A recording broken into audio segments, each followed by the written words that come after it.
Oh, sorry, didn't see you there. Hi, my name is Readus, and I want to teach you the difference between a Karen and a Becky.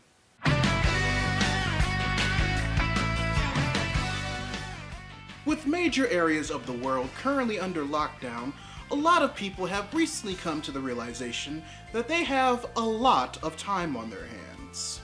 And depending on what you do, your current level of creativity, or your current level of boredom, some things individuals choose to do range from self-care, personal amusement, and borderlining stupidity.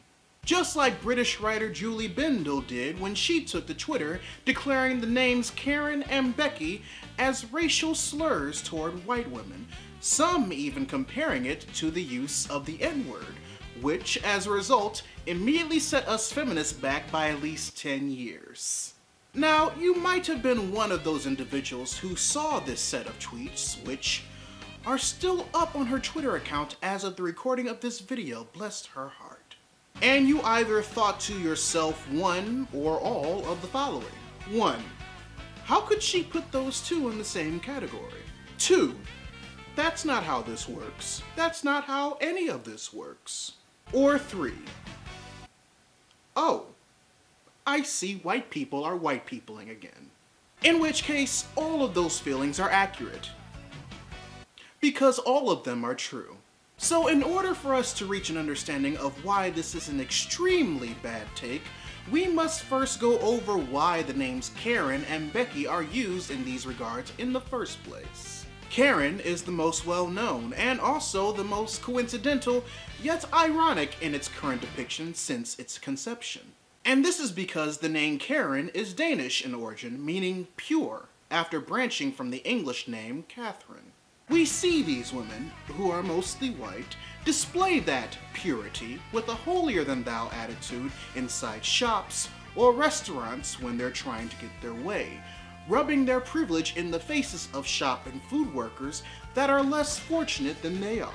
Thus, when it gets to the point where even the slightest challenge to their purity is made by said individuals, as an attempt to get the workers reprimanded for their actions, or to make sure their purity is given the respect they believe it deserves, they release their battle cry and intimidation, "I would like to speak with your manager."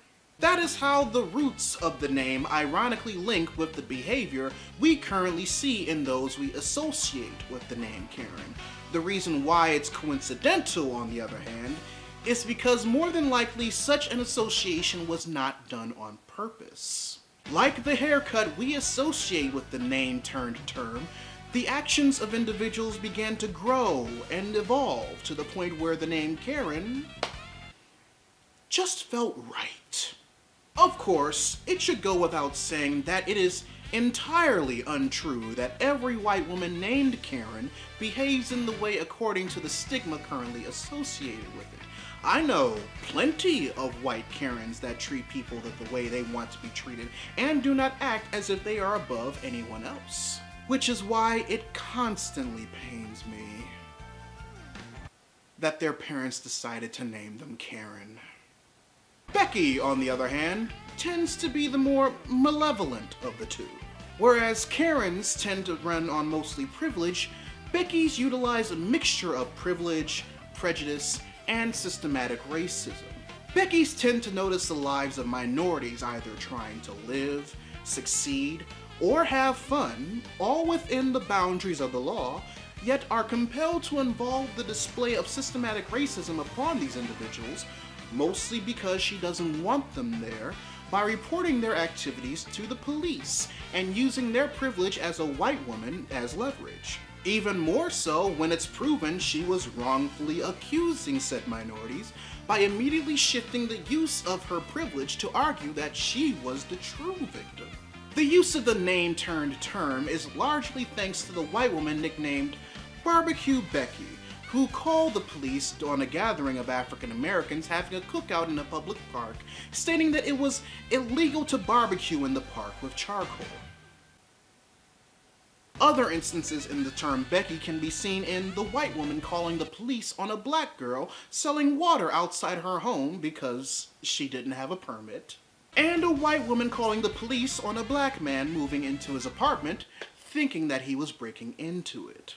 Both Karen and Becky are current terminologies associated with white women that respectively bring attention to the displays of both unbridled ego and privilege and racial domination over minorities. So what should you do or say if your name is actually Karen or Becky, but do not display any of the traits associated with the term that they now carry? Nothing. Continue to live your life, because despite it being your name, you are not who the individuals are talking about. The only prejudice associated with utilizing these names in the way that they are currently used is that it brings unwanted attention to individuals who continue to exuberate the negative qualities that the names turned terms heavily critiques. As a matter of fact, the only ones actually complaining about how the names are treated and stating that they're slurs are individuals who have never experienced the dangers of systematic racism, have never experienced what it's like to have someone speak down on them or think lesser of them because of their hierarchy or privilege, and or are seeking any and every reason under the sun to claim that they are being oppressed. Which in retrospective is a very Becky thing to do. Thank you for taking the time out of your busy day to watch this PSA, and I hope you now have a better understanding of deciphering a Karen from a Becky.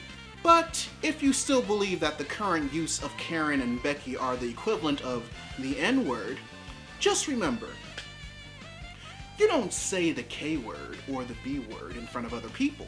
You say Karen and Becky.